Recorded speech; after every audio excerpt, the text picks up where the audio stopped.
We have been made one with him. हम उसके साथ एक हो चुके हैं। So when you pray for someone, जब आप किसी के लिए it's प्रार्थना not you alone praying. आप अकेले It's प्रार्थना you नहीं and Jesus praying. करते। आप और यीशु साथ में When you प्रार्थना preach करते the gospel, जब आप सुसमाचार it's not सुनाओ, you preaching, आप it's अकेले you नहीं। and Jesus preaching. आप और यीशु When सुना you रहे are हैं। praying in your room, जब it's कमरे में not you प्रार्थना alone, करते हैं। it's you and Jesus praying. आप अकेले नहीं, आप और यीशु साथ में प्रार्थना करते हैं। You have been made one with the Lord. आप प्रभु के साथ एक किए जा चुके हो। The Bible says in 1 Corinthians 6:17, he who is joined to the Lord has become one spirit with him. That's how close you are to him. You have become one with him. Bible पहला कुरिन्थियों 6:17 में कहती है, जो मसीह के साथ जुड़ गया वो उसके साथ एक आत्मा हो चुका है।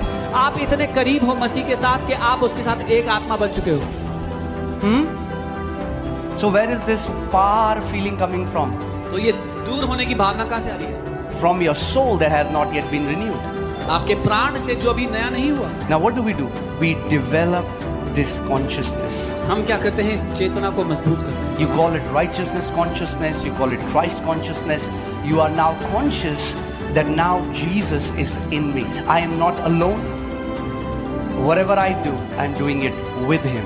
आप इसको धार्मिकता का विवेक, धार्मिकता की मानसिकता या मसीह का मन कह सकते हो। मैं जो कुछ करता हूँ मैं अकेला नहीं, मसीह मेरे साथ है।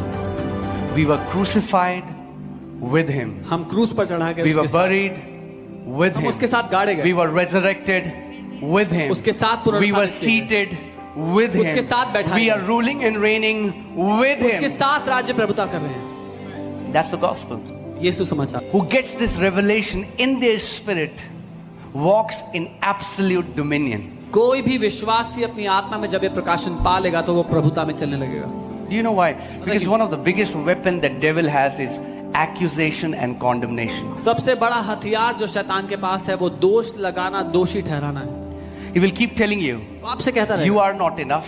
तुम काफी नहीं हो, You लायक have नहीं। not done enough. तुमने काफी नहीं You किया। have done so many wrong things. तुमने इतनी गलती की That's है। why God will never do it for you. इसीलिए परमेश्वर तुम्हारे लिए कभी नहीं Because you करेगा। have not done this, God is withholding this, and because you're not doing this, that's why you're not hearing the voice of God. You're not doing this, that's why you'll never be blessed. You say, shut up, devil. You are a liar.